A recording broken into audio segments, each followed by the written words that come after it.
पाण्याची काय परिस्थिती आहे कळस गावात? पाणीच नाही. पाणीच नाही.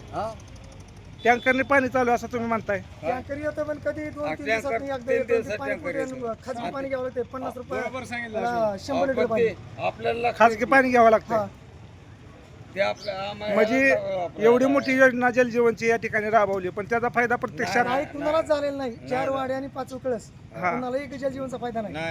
फक्त कॉन्ट्रॅक्टर पैसे घेऊन कॉन्ट्रॅक्ट करून तो निघून गेला. आता आमच्या वैयक्तिक गोष्टी सांगतो मला, आज विहीर खांदली सगळं पण काही सुद्धा नाही. आम्हाला त्याचा लाभ काय मिळाला कसलाच लाभ नाही. आणि वैयक्तिक गोष्टीचा मी गोसावडीचा माणूस आहे. गोसावडीच नाही, किलेवाडी, बिरगुडी, बागवाडी आणि गोसावडी कुठेही फायदा नाही आम्हाला. बापून तर आमच्या सांगितले काय नाही. आणि कायमस्वरूपी आम्ही बापूंच्या पाठीशीच राहणार आहे. का गरिबांसाठी सगळ्यांसाठी लढतात.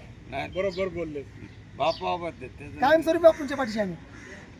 आता ही जलजीवन मिशन जी योजना आहे ही फक्त कळस गावामध्ये कागदावरच राहिली असं म्हणायला? कागदावर त्यांच्या खिशात. कागदाचा विषय सोडून द्या, त्यांच्या खिशात आहे. या योजनेची बिल 100% काढली. आता त्यांनाच माहिती, कंत्राटदाराने ठेकेदार किंवा कोण देणार असं जिल्हा परिषद वगैरे काय त्यांनाच माहिती. 100% काढले का 50% काढले आम्ही कसं सांगू शकतो? 5 दिवसांनी टँकर झाला तर माणसाने 5 दिवस तेवढं पाणी राहतं का? नाही. दिवसात आता आम्ही रानामात राहतोय, आम्हाला पाणी आहे थोडंफार विहिरींचं. आणि गाववाल्यांचं काय? त्यांचं कंडिशन किती बेकार आहे. कामं रोज करायची, 50 रुपयाचा बॅनर घ्यायचा, त्यात आंघोळ्या पाणी सगळं.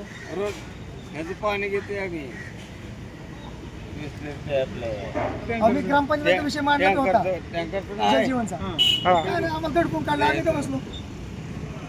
म्हणजे माझं काय सांगितलं मग सांगितलं म्हणजे ग्रामपंचायत मध्ये जलजीवन मिशनचा विषय जरी काढला तरी तिथं तुम्हाला एक ग्रामस्थ म्हणून, एक मतदार म्हणून बोलू दिलं जात नाही? नाही, बोलून दिलं.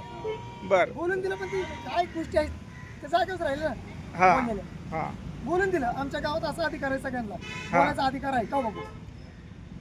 ग्रामपंचायत प्रत्येकाला बोलायचा अधिकार आहे. लोकशाहीमध्ये बोलावं लागतं की. पण आम्हाला असा अधिकार नाही की आम्हाला बोलू देत नाही, ते पाणी देत नाही. ते कळस गावचंच आहे का? बर, काय नाव तुमचं? बर, आता इथं तुमच्या कळस गावात काय परिस्थिती पिण्याच्या पाण्याची? पाणीच नाही. आता तुमच्याला पाणी विकत घेऊन प्यावं लागतंय का? 20 रुपयाला जार आणावं लागतोय. आंघोळीचं काय? आंघोळीला पाणी कुठून आणता?